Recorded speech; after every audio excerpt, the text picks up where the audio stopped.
Welcome to Ram and Goat Astrology.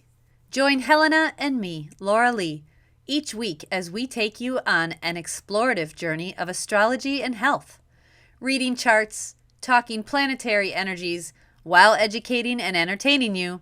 We help you navigate the mysteries of the stars and how they affect you personally. Here we go. Hello, hello. Hello, hello. I'm Laura Lee. And I'm Helena. Welcome to Ram and Goat with me, Helena, and you, Laura Lee, aka Aries and Capricorn. Laura Lee is bringing all that fiery air, and I'll hold it down with the earth. Thank you. Before we go any further today,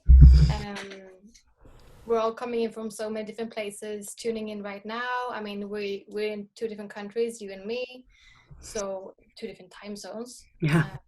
So let's just stop and take a breath before we continue on. Yeah, let's do that. Deep breath in.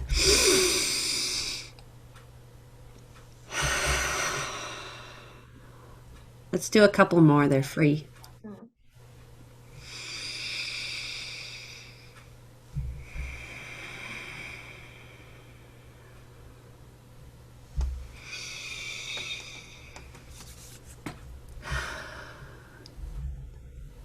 That feels good. Thank you for that. Yeah, it does feel really good. We need reminders to breathe. Breathing, essential, but you forget. So today we're actually doing a chart reading for my buddy Fredrika. She's a friend of mine who I met through a permaculture group here in Stockholm, Sweden. And but I haven't really dove into her chart before, so I'm excited to do with you now. Yeah. And also, this is episode 2. Yes, we're excited. We're getting the ball rolling. Getting the ball rolling. So today we're going to read her chart and kind of help her understand a little bit deeper about herself. That's what chart reading is all about, helping make sense of the energies that we deal with on a regular basis, helps give people a map, a roadmap of their life so that they can make better informed decisions knowing certain parts about themselves. And it's not like we're revealing anything new about people. They just always have known this. We're just putting words to it so that they can intellectually understand it. I see it as also like accepting yourself. Yeah. A lot. It's a lot of, for me, it was a lot of self-acceptance in the beginning with astrology, and that's why I fell in love with it, because, yeah, it's not you, but you get it. Yeah, someone else. What's that word? What's that English word? Someone else says it, and then. I know what you're saying, and my brain is just not pulling it out. Yes, yeah. Yes, it's when you a different perspective. Yeah, and then you can see it from a different perspective, and then you also get it confirmed. Well, that's the thing. Validated.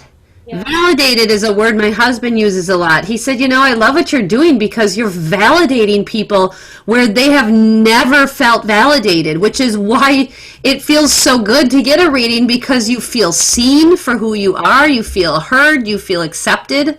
It's just fantastic. So let's bring on our guest, shall we? She's coming on. All right. So as she connects here, hello. Hey, Fredrika. Hallå, hej! Hey, what's up? Tjena, what is up? Pratar vi engelska? Ja, engelska. Ja, okay, hi. Hello. Hello. Yes, hi. I do not speak Swedish, I'm sorry. Yeah, right. This is going to be in English. Yes. It's not a problem. I can practice my Swedish accent. I love it. I love it. Nice to meet you. I'm Laura Lee. Very nice to meet you. Hi, how are you? Wonderful. Thank you for being on our episode. Have you ever had an astrology reading done before? I have by my dad. He loves astrology. Nice. We've used it in like conflict resolutions when I was a teenager. If we had a fight, he would like go and look at my chart and be like, right, we are different. Oh my God! But so I only have like his perspective on the chart. I've never heard it with fresh eyes, so I'm very, very excited. Oh, can I just take a moment and honor your father? And please, I have 4 children, and one of my oldest is 13, and I just want to like thank him for recognizing how important it plays a role in understanding your children and understanding that dynamic when people don't get along, because it is so helpful to go, oh, fine, you're a triple Taurus, never mind, right? Or whatever it is. Oh. Yes, was it thank triggering you. to you because it's like it was so true, or how did you feel when he did that? No, it was very relaxing. Like it completely dissolved the conflict. I agree with everything you said, Laura. It was very helpful, and I'm very grateful that he used it as a tool as a parent. Actually, What is your father's name? His name is Peder. Thank him so much. I just want to take a moment and add him in the interweb space because that's just so amazing. I wish more parents would do that. Oh, my heart is so glad. So yeah, we know each other. You and me, we know each other through the permaculture group that we're both into. Yes. Yeah. Yes. I'm very fortunate that I've met Helena. She has introduced me to our plot where we grow vegetables together, and it's been amazing, really. Well, let's dive into your chart and show you why you love growing vegetables so much, shall we? Yes, please. All right. So you have seen this chart before, correct? Yes, I recognize some things. Yes. Fantastic. Do you use astrology in your active life on a day-to-day basis? A little bit, sometimes. I have different phases when I use it a lot, and then I have to take a break and like not drive myself crazy with it. Yes. But I just have an app. I use the time passages. My husband also uses it.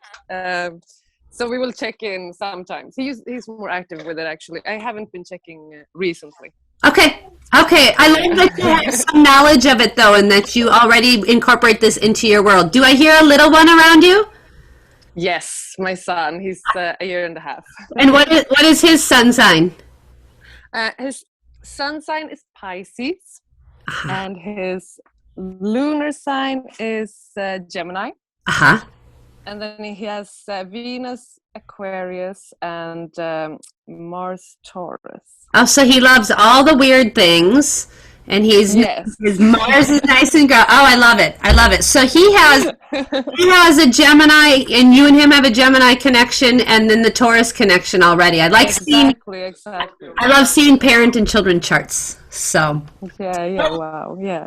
Wonderful. Well, let's dive into your chart here. So you are a Sagittarius sun sign at 8 degrees, and you are a Taurus moon sign at 12 degrees, and your rising is Taurus at 4 degrees.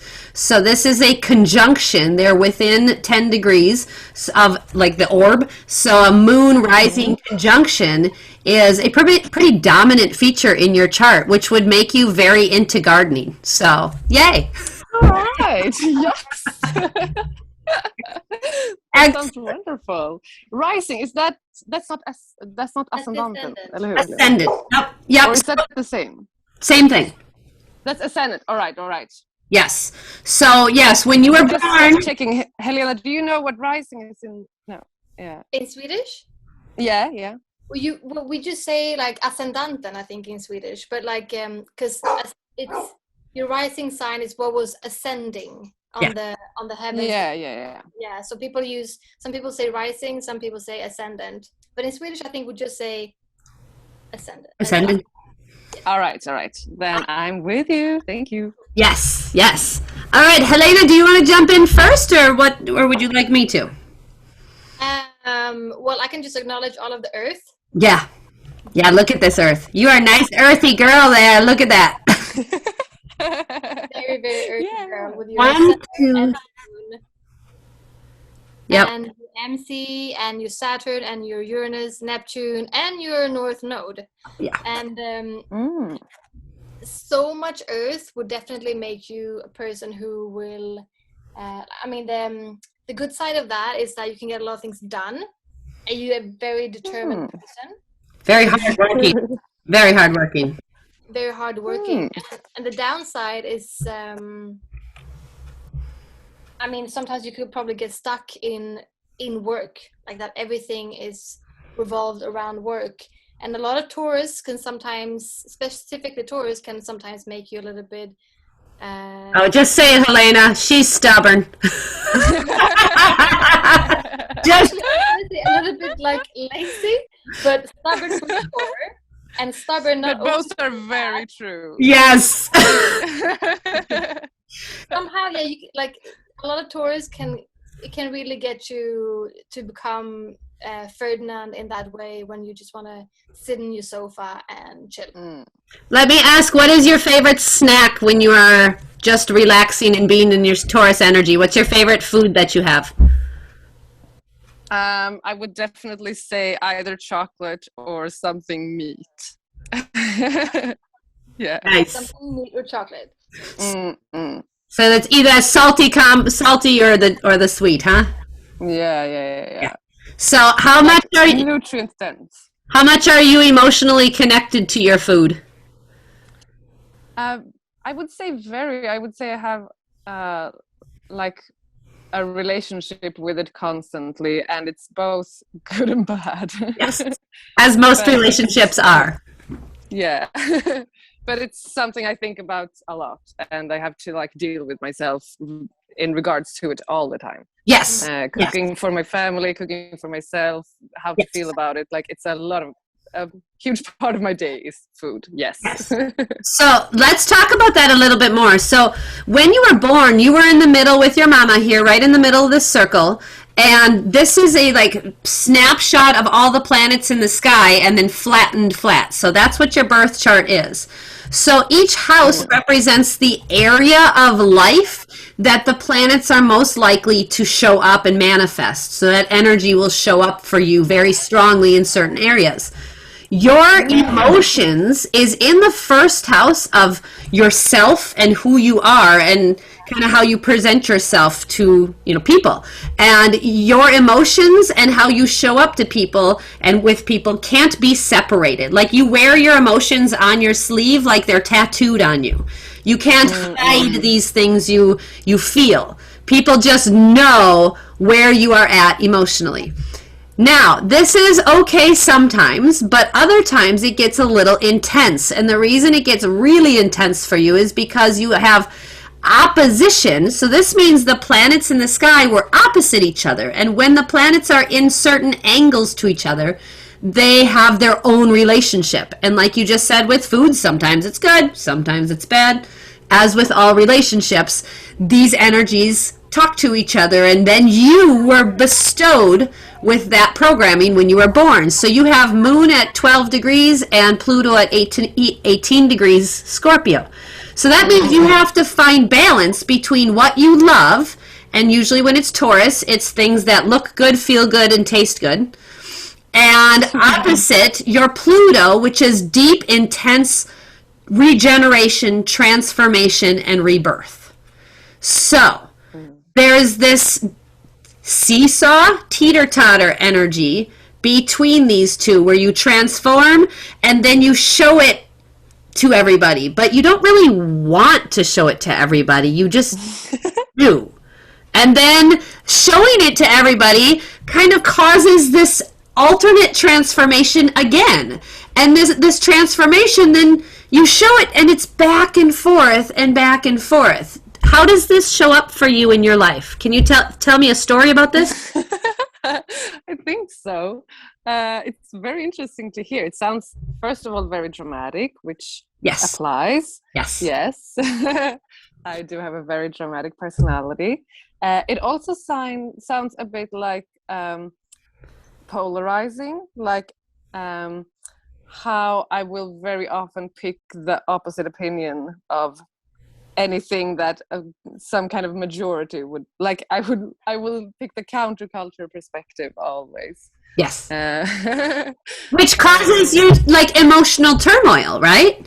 Of course, very much. But also, like, I think I've adapted very thick skin. Again, the stubborn thing comes in very much in this, because I feel like I will be rewarded, or I get a sort of reward reaction from myself when I protest or go against the majority stream of things. And the regeneration thing, like, I have a strong connection with goth and the underworld and that kind of that kind of aesthetic. And with food and life and eating and like the very intense sort of ecstasy of life, like I will get flung back and forth between these two polarities, like daily and a lot. And it can be a lot for the people around me. So what I'm seeing is that your Pluto is in the 7th house, and that is the house that rules marriage and partnerships and one-on-one business contracts or one-on-one relationships. So typically this would be your partner shows up, and the person you choose to marry or whatever, be with, is the one that kind of triggers these cycles to happen. Not necessarily, they don't do it intentionally, and they're not like, let's change her today, right? They don't do that. It's just kind of them being who they are is what causes this energy within you to then shift. Yeah, this is crazy, because I've been thinking about this today and yesterday, because we've been house sitting my husband's parents' apartment. So we've been going around like the places where he grew up, and he's been commenting on the houses and stuff. And I've been thinking, because he has his parents are fairly rich, and he's kind of the black sheep of the family. He's doing his rebellion by being with me, so to speak. But he's still like a very like responsible, nice kind of person, even when he doesn't think about it. So because he's being very like responsible, considerate, I can be like, let's skip school, let's not do it, let's not do the laundry. Like I can do this all the time. I have a lot of space to be this person, because he's very responsible. So he will like set up the limits for me in this way all of the time. And also he will be like, we should do this now. Yeah, exactly what you said. He will trigger all of this. Helena, what interpretation do you see with what she's saying? I thought it was so interesting, Fredrika, when you said, what was it? That you have this intense emotions of like going deep and to rebel against the norm, or I don't know. I was just looking at also your Venus in Sagittarius, which can be very blunt, in the 8th house, which is going deep. So that I would definitely say like you love the intensity of being probably like a person who stands up also. And it's connected to Jupiter in Leo, which is about pride and shining bright. And Jupiter is the planet of expansion and good luck. So anything Jupiter touches is going to expand that energy. And it's in a blue line, and the blue lines are a gift we were given, and kind of like easy to use that energy. And so Jupiter is very easy for you to connect with relationship. Venus is relationship and what you love and the things you love. And so you have that freedom to explore and expand. That's what Sagittarius and Leo are about. And then the 8th house is going deep and transforming yourself. And then your 7th house of marriage starts in Scorpio. So that's, again, being able to go deep and explore and expand together as a partnership. Wow, this is so much, and it's very interesting. Oh, not your dad's reading, huh? No. My dad would focus on the relationship between the Sun and Jupiter, and that's sort of, because that's also a very strong energy that I have to deal with. Well, beautiful placement. The Sun and Jupiter in fire signs and trine to each other is amazing. But like you said, it can get that too much energy, right? Too much. Yes. You've got the big old Sagittarius and Leo, which is the sun in the sky, and they're like, let's join forces! And then you stick this stubborn ass Taurus moon in there, and you've got this huge personality, and this Taurus moon's like, try making me do something once. No, I won't. No, I won't try. I promise. Never mind. Do what you want to do. Yes, very much all of that. Like, I would like to take a moment to honor your husband because he knows this about you. Don't make her do nothing.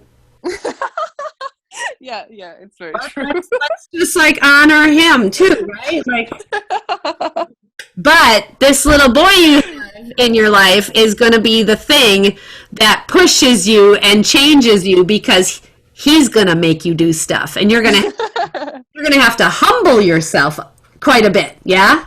Yeah, it's already happening. Yeah, all the so time. good at that. It's just like a knife in the heart. You're like, oh. But that's why you have children, to then rebirth yourself and transform yourself. It's super Did cool. you say he was what was his sun sign? Was it Pisces or was it Pisces. Pisces? No, it's Pisces, and he's born the same day as my little brother, who's also Pisces. Then, of course. Oh. Yeah. And Pisces falls in the 12th house, which is like past lives. So I mean, for sure. Oh, really? Yes, these are soul connections from your past life. Yes, your son and your little Oh, brother. you're kidding! Because I have like so many men Pisces in my life who I have such weird emotions for. It's very fascinating. Interesting. That's really interesting. So what I'm getting, so I get intuitive hits sometimes when I do readings, and I'm getting an intuition hit right now that's telling me it is really important that you, hang on. I'm seeing your hand flying across paper really fast, like you're frantically journaling, and you're journaling about each relationship you have with these Pisces men in your life, right? And what lesson is that you need to heal with each of them, because Pisces is a healing sign. It's like the healing of spirit and the healing of your soul. So this is a soul contract with each of these Pisces men you have, and you have to heal like a part of you. There's like a Horcrux. Yeah. No, you're right. There is something. There's something, you know it, right? Like, you know something's off. It's weird, right? Yeah. You're supposed to be, your hand is like frantically journaling in my head right now. I'm just seeing a hand frantically journaling, and you're like pouring emotions out of, I don't know if it's past life stuff or if it's just this life that you need to deal with, but these men in your life, it's very, very important that you deal with these relationships before they get, I don't want to say too bad, but I want to say before the scab gets to be a real bad scar, if that makes sense. No, yeah, absolutely. Like, kind of heal the scab so that it can be like a lighter scar instead of a real ugly, nasty scar. Does that make sense? Yeah, absolutely. Okay. All right. So, there. what did you mean when you said you have these? Did you say weird emotions for? Yeah, like both an attracting and a slightly repelling emotion, I would say. Like just a split emotion or double emotion. That's the duality of the past life and the current life. That's what it is. Someone's showing me that there's a veil, like a smoky mist, and you've got past life crap, and it's interfering with this life. And so you have that crap so that you can have better emotions with them this life. Yeah, it makes sense. Is that making sense? It's getting a lot of hits with you suddenly. It's like all like it's flooding forward. I'm a strong transmitter. I almost apologize. It's probably, I have a strong Aries, and it's with our fire. It's probably. Yeah. What do you view with this Saturn and Neptune in Capricorn in the 10th house, and then they're trying to her moon? How do you interpret that? Well, just Saturn in the 10th house in Capricorn. I thought you need to work hard on work. I'm working hard. I mean, Capricorn is like Saturn is in its home in Capricorn, in its home of the 10th house. Yeah. So I was thinking like, okay, you have to work hard at work, and then I thought this was kind of also like it also should come easy to you to sort of work because you have so much earth and all of this is in its homes. But I was curious to see like how maybe that will show up in like you can work hard, you can really work hard, but you might not find where. No, you're right. You're right. I get fired all the time. That's the thing. Jupiter's sun is too damn big. You fire yourself. I love it. You get fired because of your fire. Is it, you think you get fired because of your fire? You too like Yeah, I'm too big of a personality. Yeah, you are. You're like someone telling you what to do, pretty much. Exactly. Yeah. I will get any job I apply for. This has happened a million times to me. I will get any job. I will learn it very quickly. I'll have fun. I'll make friends. It starts going well. And then after a few months, I'm so bored with it. Yes. And I know everything about it. And I start just letting out like all the other things of my personality that perhaps doesn't belong at work. And then I always get fired. And it's like, how do I find something meaningful? How do I find the kind of, because I like working hard. I used to work 13, 14 hours a day when I worked in a bar. With the first Pisces man, by the way. He was my boss in the bar. He was very scary Bosnian, like war criminal guy, very intense. Wow. And yeah, I worked for him for years. And I worked a lot. And then when I sort of, like my body couldn't deal with it physically, it was too much hard labor. Yeah. And then it's been just like getting fired from a million places. And I barely even mind, like the pride thing with the Leo, like I'm fine. Yeah. Okay, Helena, I want to jump in and speak on this one because she has Uranus on her MC, and I feel like that's so similar to my placement. When I see Uranus, which is the planet of independent rebellion and chaos, and I see it on your MC, which does not stand for my career, but I like to think it does. But the midheaven is the start of the 10th house, and it's what we do for a career in this life and kind of how we show up career-wise in the world. You have the planet of rebellion, independence, chaos, and being eccentric and weird. I'm going to tell you this. I understand this well. My career is in Aquarius, which is ruled by ruled by Uranus, and my Venus is right there, which is what I love. So if I don't love what I do, I literally can't do it, and it has to be weird.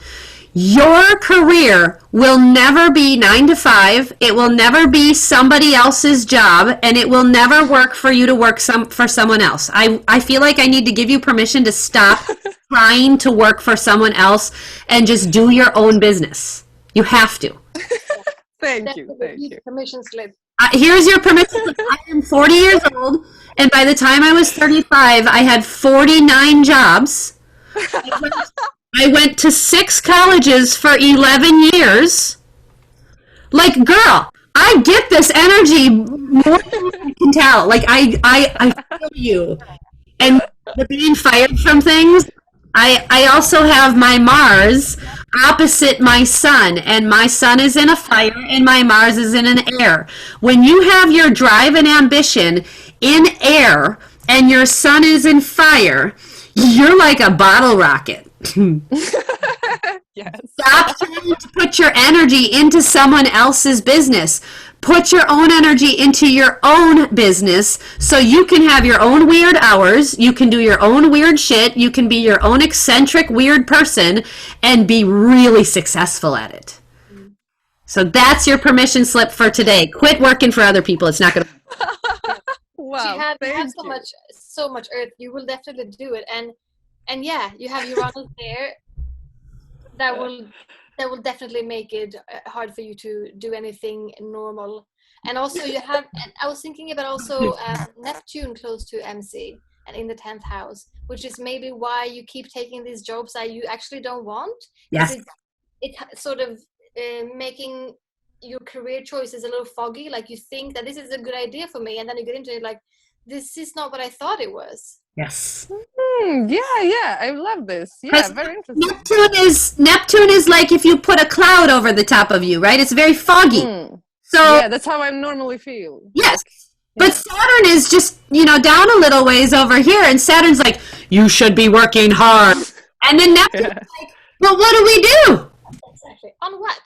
Yeah, and Uranus is over here going, I'm not doing it for someone else.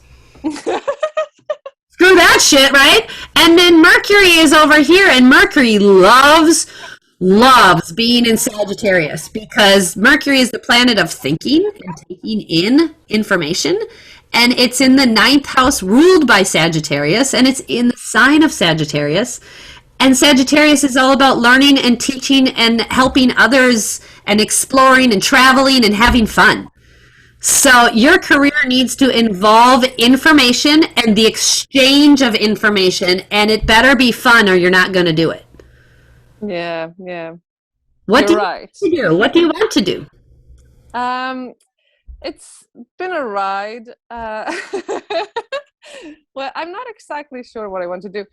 Right now, I'm doing like, I don't know what to call what we are doing together, Helena, like with the organization, like NGO stuff. Changing the world.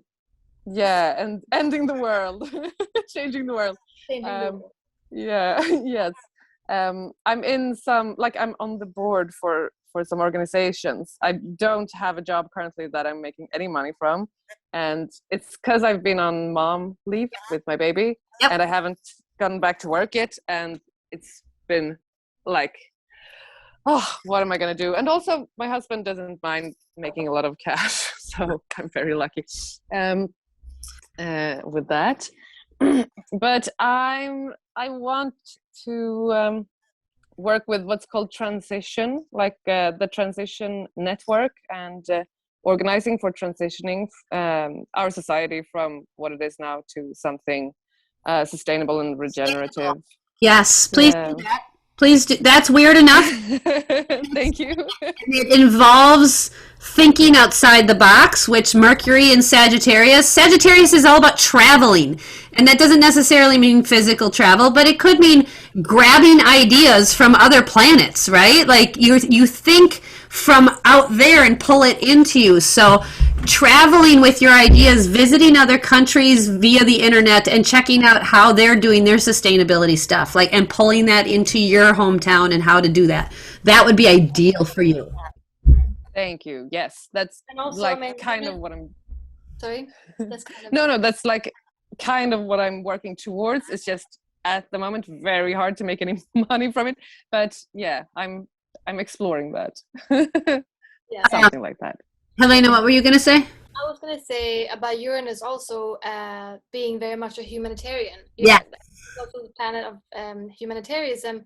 And when I first saw your chart, obviously I know what you do because we know each other through this network or this gardening group. And I know that you're so into, you're environmentalist and you're trying to change the world to help people realize how we can not fuck everything up. There's your elevator. Yeah. I just wrote it for you. Yes. And when I saw your chart and I saw your true node, the North Node, up there in Capricorn, but in the 11th house, almost in Aquarius, and the 11th house is sort of a similar energy to Uranus. It's the humanitarian, Yes. and the one that will definitely be part of associations and be part of communities, and that's like your soul's that's like your destiny, you could say. So when you're saying this, it totally makes sense. Yeah. It's literally what your chart is saying.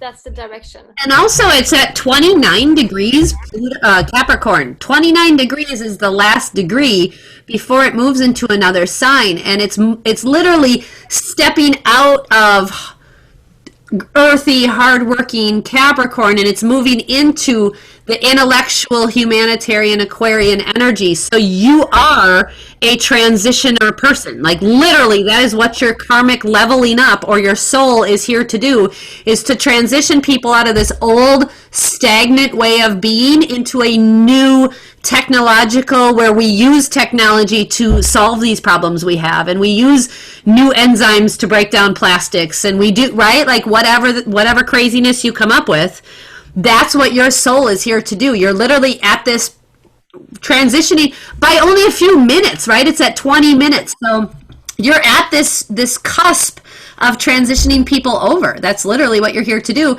And it's like Helena said, in the 11th house of Aquarius. So you have the Aquarian energy of where it's going to show up, and you're here to help shift people over there. But something just told me, someone just showed me you writing again. You got to heal this issue with your past with Pisces people.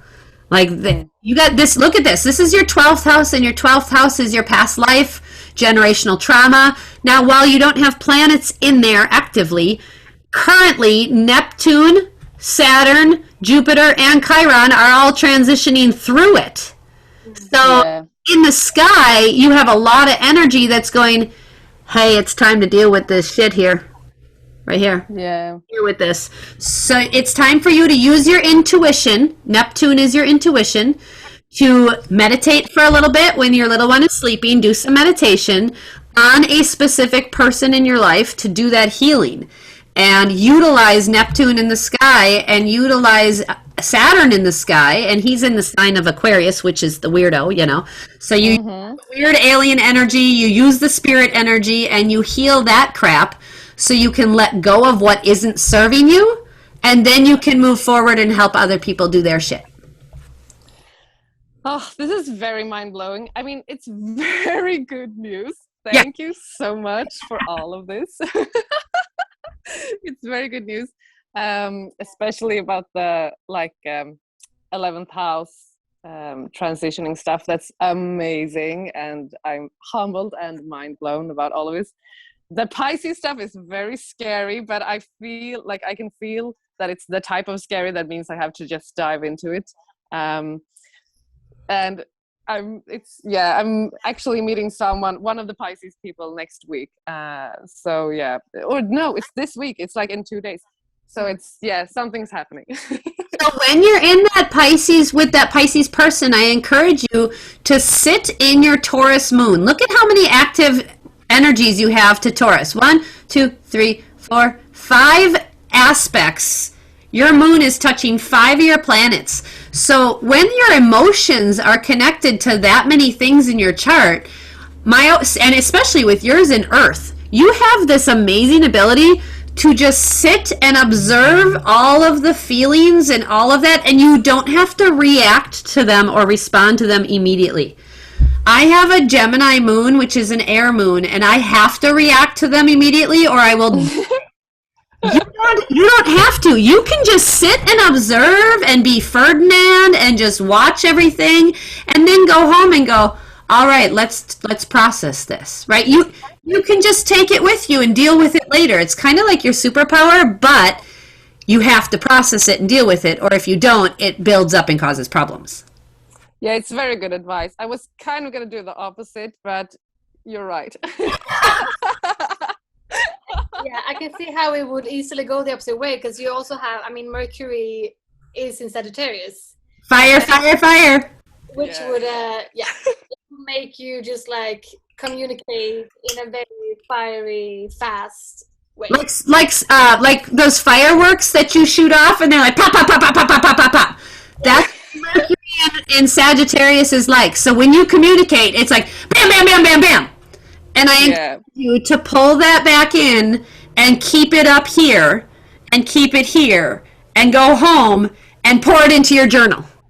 Yeah, it's extremely good advice.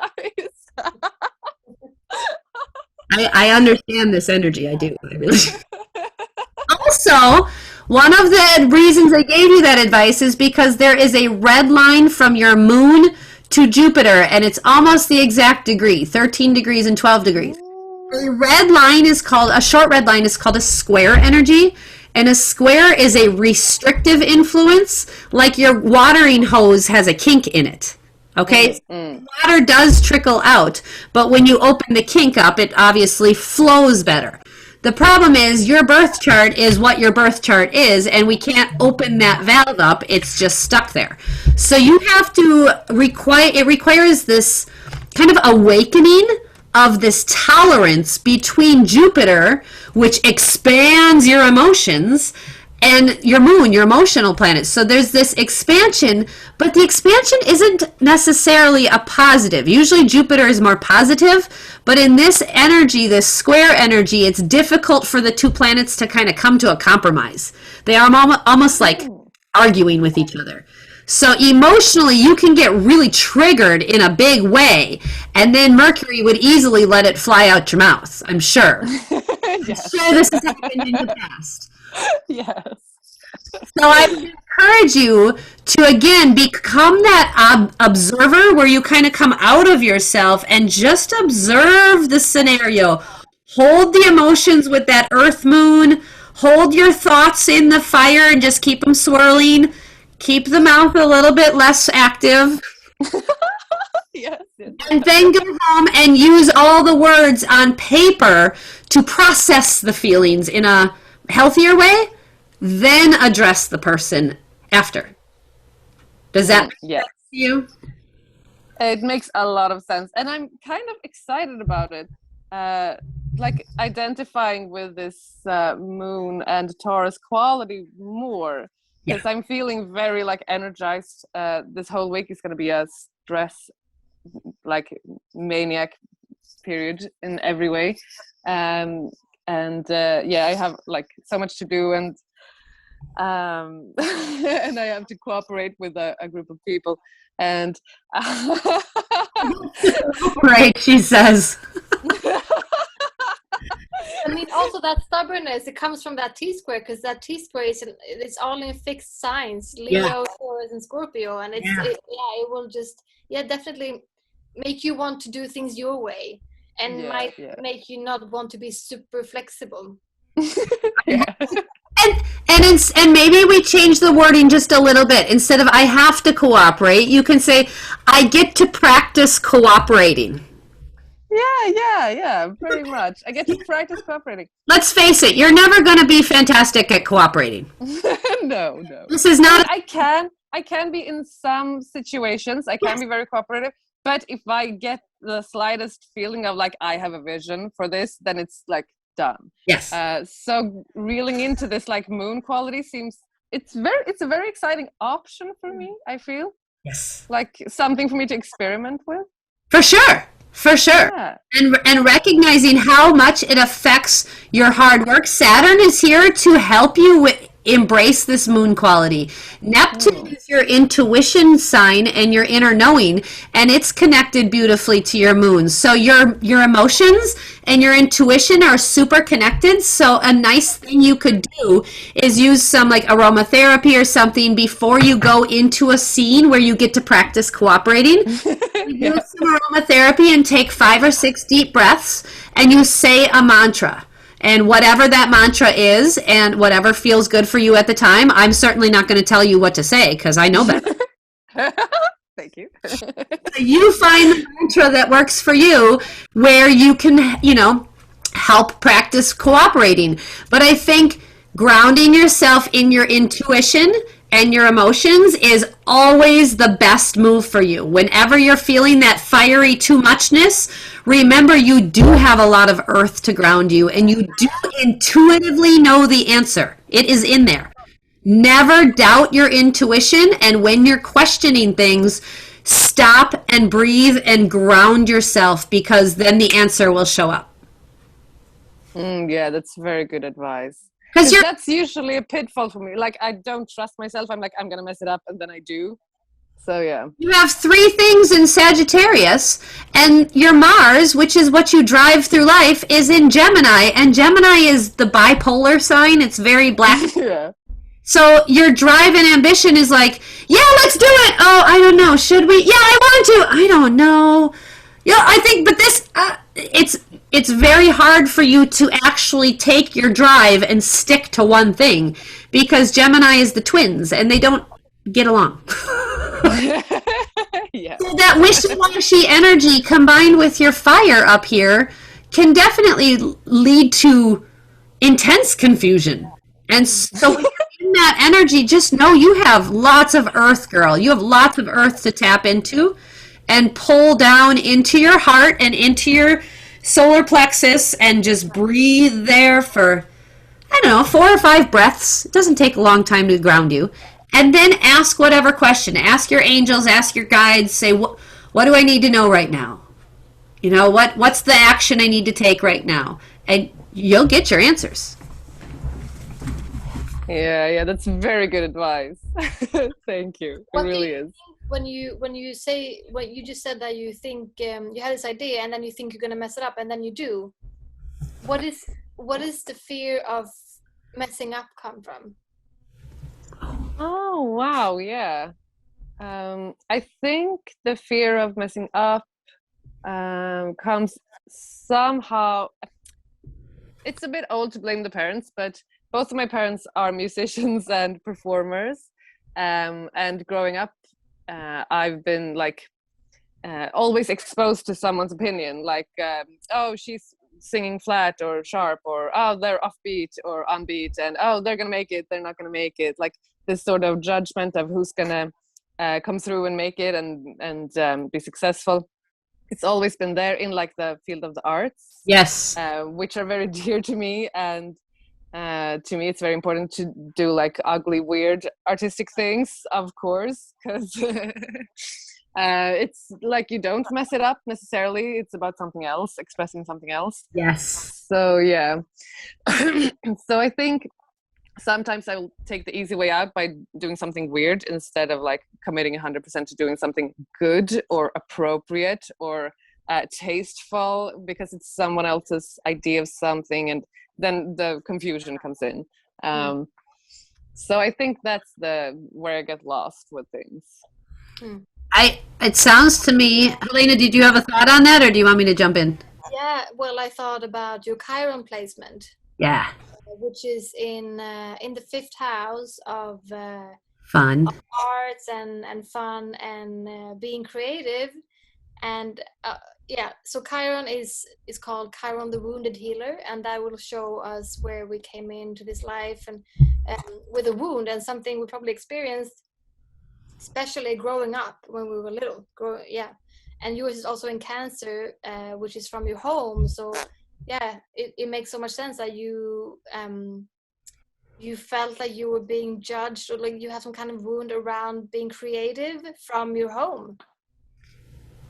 Yeah, it checks out completely. I had a complete breakdown yesterday because I was rehearsing. I'm singing at my cousin's wedding this Saturday. My brother's playing, my dad's playing, my husband's playing, and they asked if I could sing, and I said yes because everyone wants me to, and I'm like, oh, I don't want to perform, and it's such an important occasion. And yesterday we were practicing and I just had a complete meltdown, and actually today after this reading we're going to practice again, and I'm gonna deal with that Chiron wound.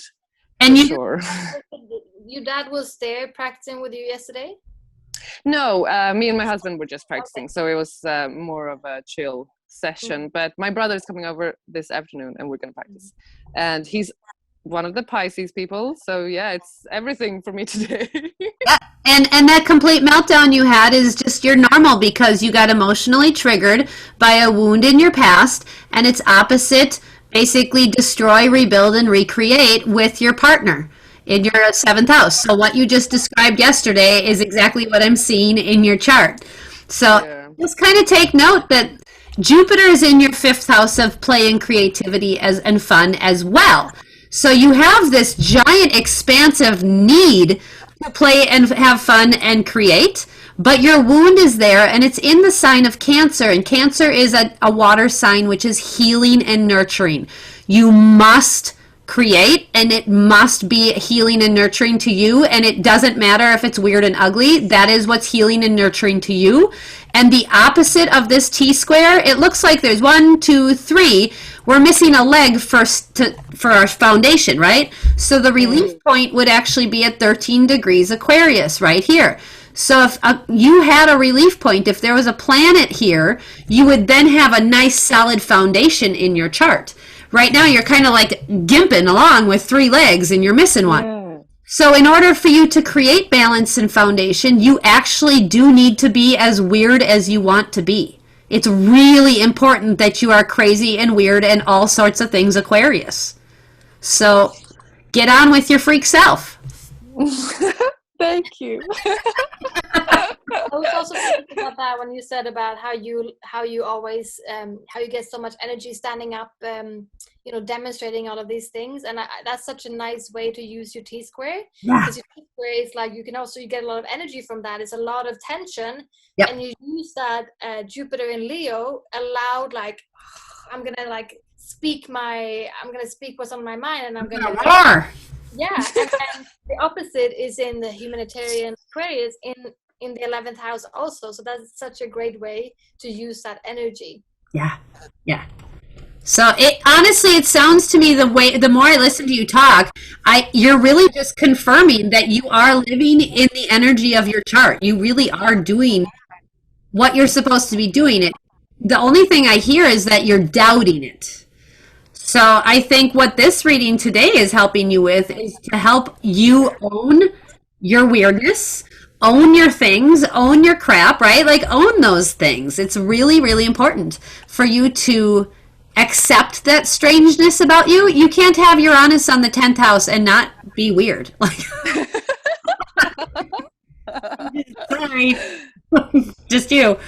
And then this Pluto in the 8th house or the 7th house opposite your moon, that's not an easy placement. Like every time you have a massive emotional breakdown, it's like you rebirth over and over and over.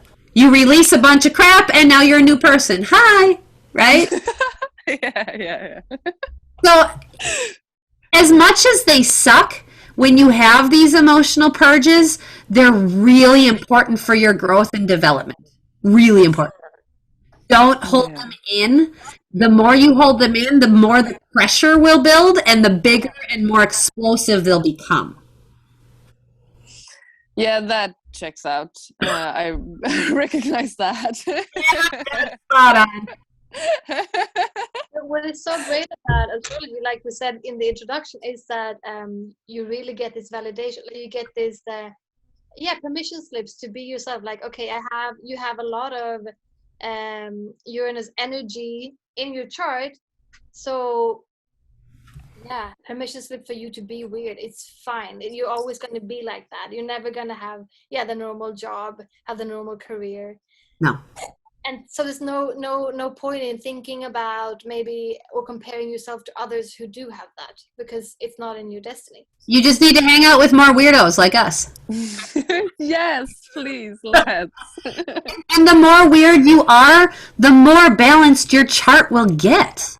The more balanced you will feel, because if you look at your elements here, fire, air, earth, and water, you can clearly see you're very, very low in air and you're very low in water. So adding some air to your chart, or learning about Aquarius energy, the more you read about Aquarius, the more you'll be like, oh, my people.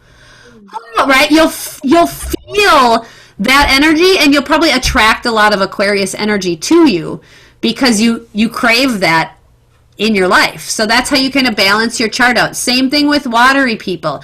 You have Pisces people around you because there's not a lot of water in your chart. So you need that energy to learn from it. So when you're around these people, be like, all right, lesson time. What do I have to learn today, universe? Right? Like, get out your notebook and take some notes. Be like, ooh, that triggered me. Damn, that hurt. Okay. Okay, what did you said that. Ooh, that just rubbed me the wrong way. Right? Like, take notes of those things. Maybe not actually take notes, but you can enter something in your phone or like footnote it in the back of your head. But when you feel those emotional pings and triggers, honor them and go, ooh, that one stung. Mom, that was a zinger. Okay, let's address that, right? Like, let's dig into what Mom just said there and why that hurt. And Libra in your 6th house. So your parents are musicians, you said? Yeah. Libra is the musician sign, and it's in your sixth house, which is day to day work and routine. So that makes total sense that you would have music in your everyday work and routine. But musicians are another breed of people, and they have a weird way, their brain has developed differently. They have different circuitry, and they have very specific ways of doing things. And Yeah. that can be tough to work with, definitely. Do you mind if we pull up the progressed moon chart, Helena? I think that would be a good time to do that now. Go ahead, do it. Okay, talk about what progressed moon is while I'm pulling that up. So the progressed moon is pretty much the moon when you were born. If that moon would keep going, but 1 month per year in your chart, and then it will really show the themes in your life. So if you will look at the moon where you were born, the moon was in Taurus, and then every year it would move one notch. Every month. Every month it Yep. will move one notch. And sort of explain the themes, and you would clearly notice the themes. Actually, it's really cool when you get into this. So if we asked your mom when you were whatever 18 months old and your progressed moon moved into Gemini, your mom would be like, "Oh yeah, she shifted personalities big time at that age." Right? And then 30 months later, you shift here. And if we pulled up your son's chart, we would be able to tell you exactly what kind of toddler or baby you are experiencing right now. You are having a Cancer progressed moon right now. It's down here at the bottom of your chart, and it's in your fourth house of family and mothering and parenting. Can you tell me how old your baby is? He will be, he's born February 20, so he's going to be a year and a half in August. Okay, so Not pretty much exactly how many months are. yeah, pretty much. So when your progressed moon moved into Cancer, you would have gotten pregnant or had a baby. Yeah. So that's an example of how that happens. So the progressed moon happens and shifts, and our life just shifts. And it happens every 30 months. So right now you're deep in the mama world of For sure. Yeah. Cancer rules motherhood, and it's in the house of mothering. So this is your life right now. So just be okay with that. That's what you're in. It's nothing wrong with that. You're doing exactly what you're supposed to be doing. Good job, you. But Thank you. Good. there's always a catch. When we are in a water progressed moon sign time, we are in a time of healing, and it's really important that we seek some type of therapy to deal with the wounds that show up during this time. So when we become a mama, our own wounds from our mother show up, and our parenting issues show up, and all of that crap that you didn't know you needed to deal with suddenly bubbles to the surface, and you're like, oh, look at all the dead fish. Oh, that's fun, right? And you got to go clean the dead fish out of the pond, or it's going to get gross.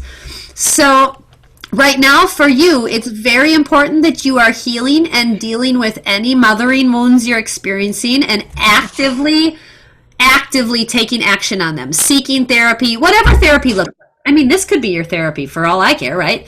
But as long as you're seeking some type of ongoing healing during this cycle, it will be an easier cycle for you to get through. Does that make sense? It makes complete sense. My son just walked in, of course, because we're talking about this. Hey, it's me. No, it makes perfect sense. I'm hey, very much in the dealing with my mom processes. Yeah. 5. Okay, so I can tell you're going to deal with some bigger mom issues in 5, 6, 7, 8, 9, 10. In about 10 or 11 months, the progressed moon is going to come up on top of Chiron here, and that wound, that childhood wound, is going to show up in a big way. So just so you're like emotionally prepared for that, right? And maybe that's why we're doing this reading today, so you can kind of like wrap your head around these things you need to deal with. But Your childhood wound around creativity and mothering and all of that is going to show up in about a year pretty intensely. Yeah, that's very good to know. Isn't that There's a few more other like major things going on, like transit wise as well, when we look at your chart, because we have well, for one, we have the Uranus, Mars. You want to go back to the transit with? Yep. Here we go. We have that Mars Uranus North Node conjunction, which is exact today, very close to your moon. All right, today. Yeah, that. No, well, it's not on top of your moon today, but that conjunction is exact today in the sky. We have Mars Uranus, and North Node in the exact same position today. And that's crazy. Very, very close to your moon. It's only 5 degrees away from your moon, so you very much feel this emotionally. And your moon activates so much in your chart. So yeah, I was really wondering, like, that will definitely shake things up about your sense of security. I was going to ask you, like, what does security look like to you? What do you feel? What does security look like to you? Security and safety. Yeah, that's a good question. I'm thinking about that constantly right now. I'm very much dealing with my feelings around money and my lack of motivation to make any, because I don't feel like they mean security to me right now. I feel like I need land and animals to take care of, and plants to grow and tend to, and to get out of this city. And the Taurus stuff. You just literally named all of the land, money, animals. Yeah. Thanks for reading your chart for us, my dear. And also that you just said that you said something like you don't want to make money in the way other people are making money. Yeah, I don't feel very motivated right now. Like I need cash, obviously, to make some of this stuff happen.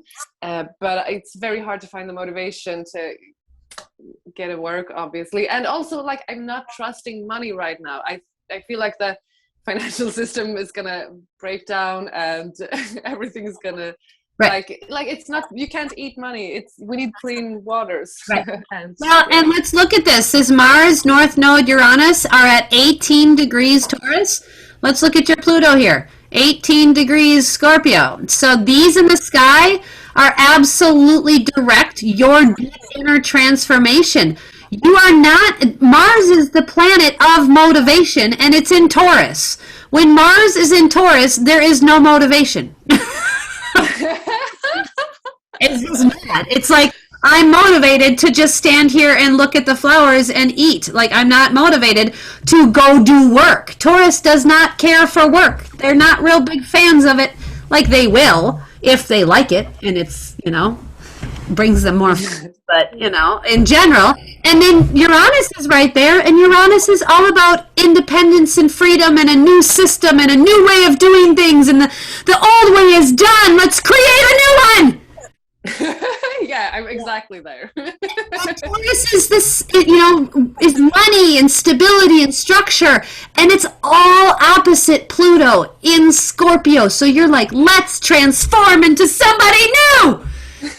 But meanwhile, your progressed moon was down here in Cancer, and you're like, actually, I'm in mama time right now, so I can't really do that shit right now. Like, I'm raising a baby. So no, you're not in making money time, and I think you probably should just kind of let that go for a little bit, because that's not where you're at. It sounds doable. It sounds more doable to let it go than to like force myself into some kind of bad solution. What might be better for you is if we do another reading and we read hubby's chart, because he's probably the one in the making money time frame. And very much so. The two of you will probably shift. So you have wow. Actually, he says that. He told me, he's not specified the timeline, but he's like, I'm fine, I'll make all the money now, but we're gonna swap, like, Yeah. somewhere down the line. In my head just yelled out, 8 years! 8 years! Ah, yes! I love that. Years. So you have 8 years to figure out your weird career you're going to invent, because that's what you're going to do, is invent a weird career, and you're going to work hard at it. And then, there you go. That's excellent news. 8 years is perfect. There's no problem. He's like behind me and like just randomly like pulled out a file and went like, it's 8 years! She has to wait 8 years! That's so cool. I'm thinking like, what planet will be over your MC then? Like, how fast does Mars move? Yes, Will please, can Mars we be check there that? 8 You years? know, we can actually check that really quick if you have. I know we're almost at the hour. If you don't mind, we can check that really I quick. do not mind. I would love to know. So that would be 2030 or 2030. That's like Agenda Going into the 2030. That's a future. big like. So let's do. Oh, let's hang on. Let me go back to the chart selection. Let's check your progressed moon too. See what happens August 1st, 2030. Where are you? So your progressed moon is literally entering your 7th house of marriage and one-on-one partnerships and business contracts. So you and your hubby are going to be doing something. There's going to be some shifting with your partnership, right? We're doing a shift there. Let's see, what else? North node will be on top of your Venus. We don't see it, the inner planets transits. No, not the inner planets. I'm looking at the outers right now. Look at Jupiter. Jupiter will be on top of your Pluto. Literally, hey, let me help you expand this massive transformation you're going to go through. Here you go. You're welcome.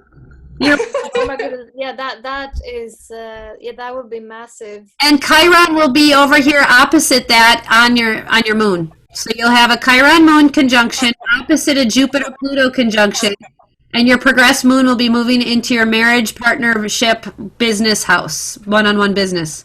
Girl. Look at Saturn. Saturn will be on top of your Mars. No, really? So Saturn is Father Time that wants you to get it right and do the work, and Mars is your drive and ambition. Hmm. Wow.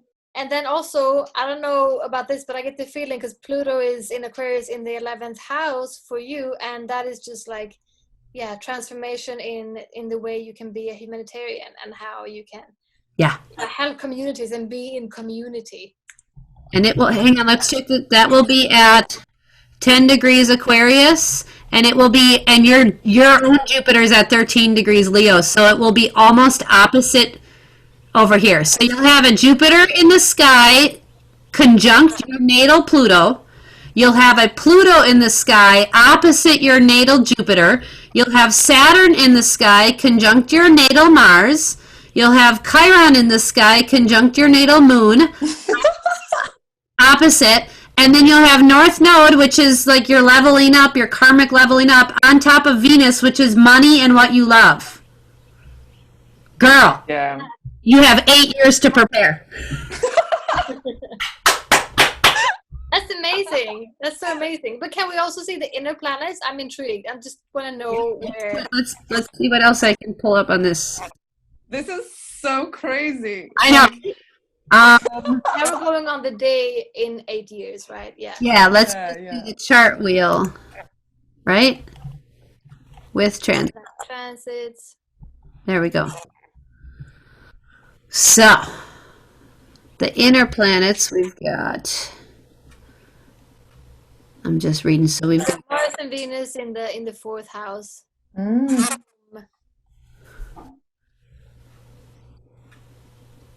I'm looking also at this. Neptune will be in Aries in your 12th house, and I feel like you've got a lot of past life support here. Like there's spiritual support. That's very good. For you, like you've got like a team of people back there, right? Like spirit people being like, Fredrika! Woo!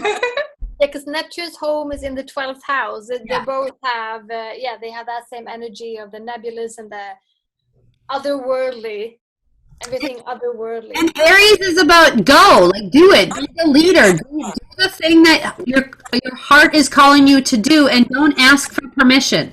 Aries doesn't ask for permission from anything, so don't ask permission, just do it. Yeah. That's so cool. I love this. How did we end up here? What led us here? I don't even know. Someone told you that let's go 8 years. Yeah, someone money. stared at me and The said money. 8 years. So we look. Because of the, like, No, but it makes perfect sense. Yeah. Because And random. also, I mean, we talked a little bit about the Uranus Mars true node happening over your moon, and also what you said, like you can't eat money and you don't trust money, and that's pretty much globally what's happening when Taurus. When Uranus is in Taurus, the sign of money and finance, it's going to shake things up, and it's going to shake things up about how we make our money. And the last time Uranus was in Taurus was during the Great American Depression. Yes. And we still have Pluto and Capricorn is structure and foundation, and Pluto is about breaking shit and rebuilding new. And so Pluto is regressing back into Capricorn so that we have a couple more lessons to learn, and then it's going to come out into Aquarius and everything's going to change. Yeah. So, my advice is to you can't eat money, so I think you should keep on growing your doing that, grow more food. Yeah. Grow more food. Absolutely. And to the land. Yeah. Absolutely. And there's so many unique ways. Like I have a vertical tower garden system in my kitchen, and I help people get those in their homes because I also feel this way. We have an organic farm and donkeys and goats, and I feel very similar to you where I want this security. And we live in Wisconsin, just like you live where it's cold. So I need to be able to grow year round. And I don't have the money or the time for a greenhouse right now, but I can grow vertically in my kitchen with water and aquaponics. So doing things like that, I think will at least help your little heart a little bit along the way. Even if you don't have the land right now, you can at least do what you can in the way that you can. Yeah. You know? Yeah. And in all of these different communities that you're already involved in. Yes. So what is a takeaway that you will take from today? Wow. I mean, I'm so mind blown and very excited. It feels like in the transitioning community, we talk a lot about guidelines for transitioning, and a big part is celebration and celebrating what we learn. And this whole session felt very celebratory, celebrating things that are naturally me and that I shouldn't doubt or be worried about. And the whole connecting to the earth element and the planets in the earth signs, it feels very good as a sort of focus for me going forward into all of this. It feels great, very helpful, because I've been in a very intense solar mindset recently, big visions, but also getting very depressed about the state of the world. Yes. And how am I just gonna become prime minister and solve this? That's been my scheming.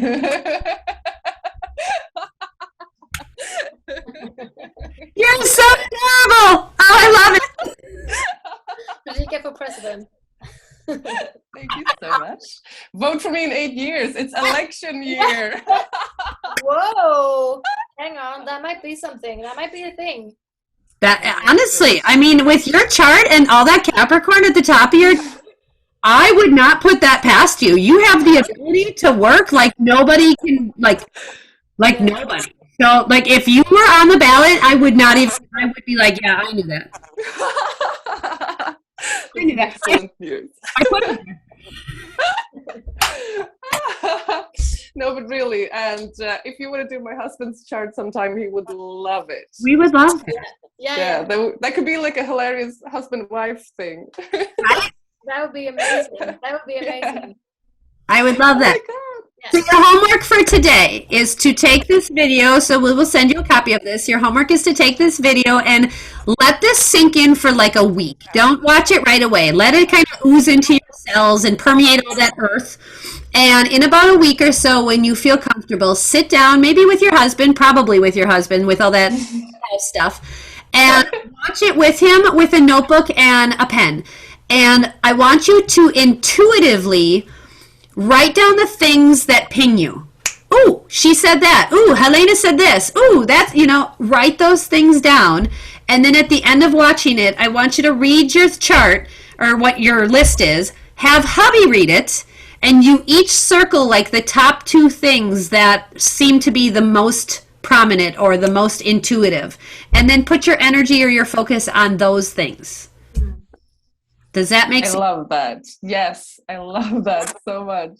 And this has been so much fun. Like, it's such a fun ego thing to just hear your own chart, but also it's very like healing and inspiring. It's been really fun. Good. Yes. Thank you so much for doing this with us. Helena, any closing remarks? I just wanted to say, let Uranus shine. But yeah, I just got that. I love that. It's perfect for me. You have so much of that energy, and it's like it feels good to have that okay with yourself. It's like, I can be weird. I can be a weirdo. Let me be that. Like you said before, Laura-Lee. Like and it's so nice to just be like, this is not going to change about me. I'm always going to be that Aquarian, Uranian, 11th house personality, and that's your strength. Yeah. That is your strength. It really is. It's the pillar that will strengthen your whole chart, is when you let your freak flag fly. And I was going to say one more thing, because I was looking at all of that stuff in Sagittarius and also with the Mercury there. When you're talking to other people, and do you feel sometimes that they get triggered because you're blunt? Sometimes, but I also feel like I've practiced a lot to not do that.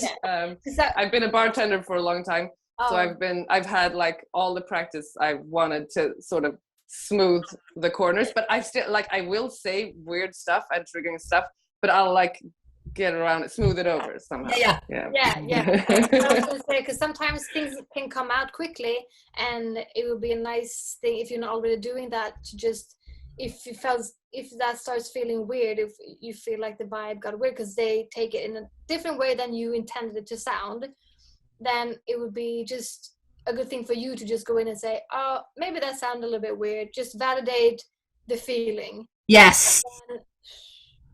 And your Mars in Gemini knows how to quickly dance around the situation. That's the thing, yeah. You take that air Mars, and you are able to like quickly do a little jig and fix the situation really quickly. Thank you.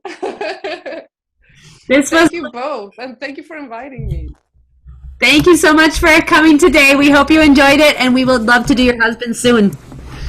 Yes. Take care, my dear. You too. Thank you so much. See you in the garden. See you. Hey.